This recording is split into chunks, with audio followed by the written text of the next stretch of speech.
Hello, class of history 1302. My name is Luis Contreras, and today we'll be looking at the song War by Edwin Starr. This song was created and sung during the Vietnam War and was used to protest against the war, which at the time was heavily protested against.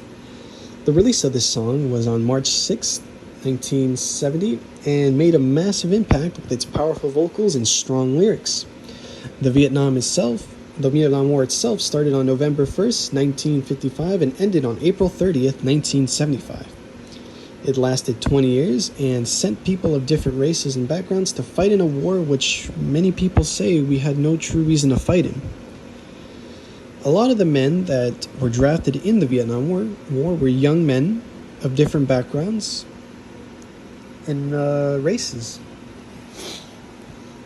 The song is amazing. The reason I picked this song for this project was because when I was looking through the list, I recognized this song first. I saw it, I knew it, I memorized a lot of the lyrics right as soon as I saw it, and I knew that I wanted this song to be the song I picked.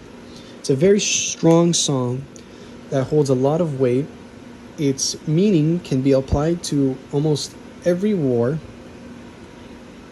and it's a very catchy song. It's a song that when you hear it, you want to listen to it again and again, listen to its lyrics. It became a big part of American history. I love learning about wars, and when I first learned about this song was in a history class back in high school when we were talking about the Vietnam War. Then they brought up this song, or I asked about this song to a teacher after class, and he gave me a bunch of a history about it, like how it impacted, how it changed the protests, how it backed them up. It was amazing. Now, the song was composed by Norman Whitfield and Barrett Strong to, like I said, help protest against the war, and was so powerful that it did take the #1 chart for a solid 3 weeks after its release. Its choice of words, like "friend only to the Undertaker," did show the brutality of war and was played across radios in America.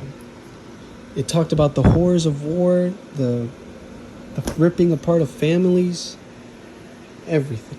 The whole negativity and horrors of war. This song does bring up death a lot, like I said. A lot of men did die in the war. It was 47,000 men did die from November 1st, 1955 to April 30th, 1975. Which, compared to the previous World War II, was not as much. But nonetheless, those lives were young men, and they were amazing Americans that didn't have to die. A lot of these were young college teens, as mentioned, and immigrant teenagers that were either joined on their own. Some people did want to go willingly, but a majority of them were drafted and forced to join.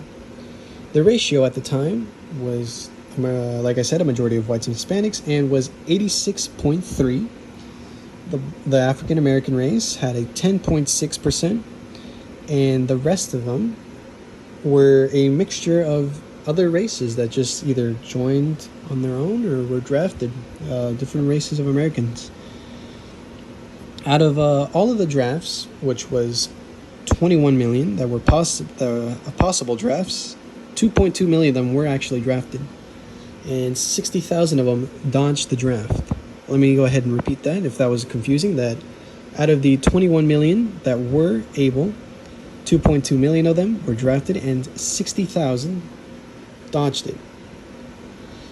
Which at the time was dodging a draft was a crime, and could put you behind bars for a long time, a couple years, 5 to 10.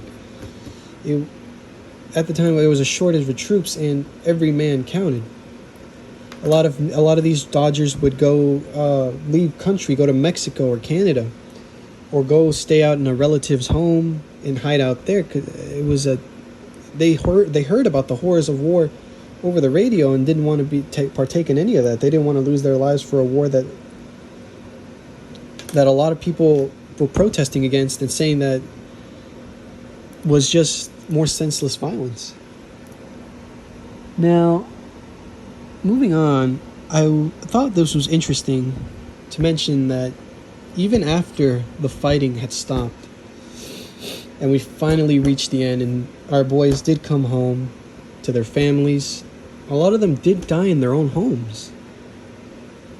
A lot of them had a cancer from a weapon that was used called Agent Orange, which was a gas, a chemical gas that was sprayed across the jungles of Vietnam and was used to destroy an entire area, get rid of any Viet Cong soldiers, push them back, make that area completely unusable, killed all life in it. And there was a drawback. There was an effect to our own. A lot of the men that helped lay out this gas themselves were infected with it. It entered their lungs, and it wasn't a fast killer. It took a while. So after the war had ended, an estimated 30,000 Americans died. Out of those deaths, there were a lot of Vietnam people that died. 400,000 Vietnamese died from that gas. Now, a lot of those Vietnamese were farmers. So that was a lot of death that gas had caused, which in the song, like I said, the lyric mentioned before, friend only to the undertaker shines the brightest here, it said. That lyric is very powerful. Now, the most important lyric in this song I picked, the lyric out of all of them, the entire song, out of the 3-minute song that I chose to talk about, was lyric, "Oh, war I despise, 'cause it means destruction of innocent lives. War means tears to thousands of mothers' eyes when their sons go off to fight and lose their lives." And then he goes, "War, what is it good for? Absolutely nothing." Which was the main protest. This war did nothing. And as I mentioned before, a lot of lives were lost, and a lot of those were innocent lives. And a lot of those could have been, that was someone's son, someone's daughter, a farmer, a boy. Our men were just young teens, sons to families, went to go lose their lives for a war they didn't even know much about. Now, this is important. This lyric is important because this is what the protests believed in. The war only ripped apart families and didn't offer much benefit to the young men whose lives they had to leave behind to fight. And that, ladies and gentlemen, was why I picked this song, because of the weight it holds, the lore behind it, the story of the Vietnam War. When you learn more and more about the brutality of it, it's terrifying, because it makes you really appreciate life. There was 400,000 Vietnamese that died from Agent Orange. That's Agent Orange alone. The number is estimated, and it's not certain. The Vietnamese government said it might have been 1 million that died. And in the end, this war started because of the fear of communism spreading, as well as other government matters. And lo and behold, we all know what happened to the boys that came home after the war ended. They weren't treated very nicely. They were spat upon, called cruel names. A lot of them committed suicide because they couldn't handle it. It was the 60s, man, the 70s. Ask your grandparents about it. They'll tell you what a rough time it was for the boys in blue. But thank you for watching, for listening. I hope I taught you something new.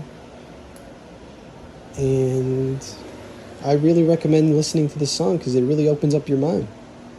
All right, thank you. Have a good one, y'all. Stay safe.